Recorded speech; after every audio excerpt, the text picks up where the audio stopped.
Depuis plusieurs années, les textes législatifs encouragent l'égalité des chances et la participation citoyenne des personnes concernées par un handicap.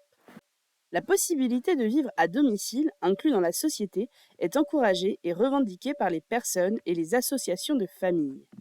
Par exemple, en 2005, l'État français met en place la PCH, prestation de compensation du handicap.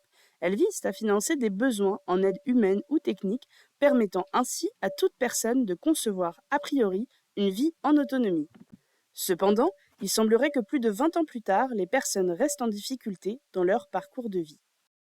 Par exemple, ces personnes sont accompagnées par des assistantes de vie aux familles antérieurement auxiliaires de vie, qui sont elles-mêmes en situation de précarité et peu formées dans l'accompagnement des spécificités du handicap sévère. C'est ainsi que la personne et sa famille doivent porter à bout de bras l'organisation du quotidien.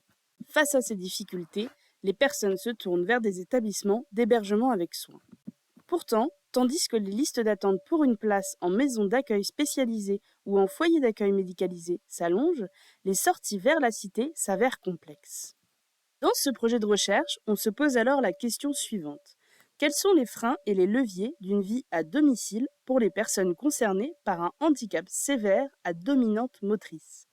Les objectifs de la recherche sont d'améliorer la qualité de vie des personnes concernées en premier lieu et de développer les pratiques professionnelles dans le champ du handicap. Le projet évalue les facteurs qui freinent ou qui facilitent une vie à domicile pour des personnes avec des incapacités motrices majeures. Ce projet est financé par le Pôle régional du handicap, association gestionnaire d'établissements située en Sarthe. Cette association, elle-même concernée par le sujet, a sollicité la FIRA, Fédération de recherche appliquée dans le handicap, qui l'a mise en lien avec le laboratoire CRFDP en raison de travaux antérieurs sur le domicile. Cette rencontre a donné lieu à un contrat de thèse CIFRE encadré par Anne Boissel et Virginie Altos, enseignantes-chercheurs de ce laboratoire, et mené par moi-même Anne-Claire Huard, doctorante à l'école HSRT de l'Université Rouen-Normandie. Pour évaluer ces facteurs, nous avons réfléchi à une méthode mixte, s'inscrivant dans des entretiens et des questionnaires, et riche dans la diversité des personnes interrogées. Dans cette méthode, il y a deux grandes étapes. La première étape est qualifiée d'exploratoire. Elle vise à réaliser un premier état des connaissances et des représentations des acteurs de terrain, comme les associations, les professionnels du médico-social et du sanitaire, et les instances publiques comme notamment le département ou l'ARS.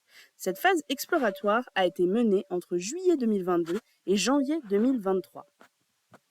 Elle précède l'étape dans laquelle aujourd'hui nous sommes. C'est la phase d'approfondissement. Elle consiste à écouter en entretien les personnes concernées directement par la problématique ou qui estiment l'avoir été.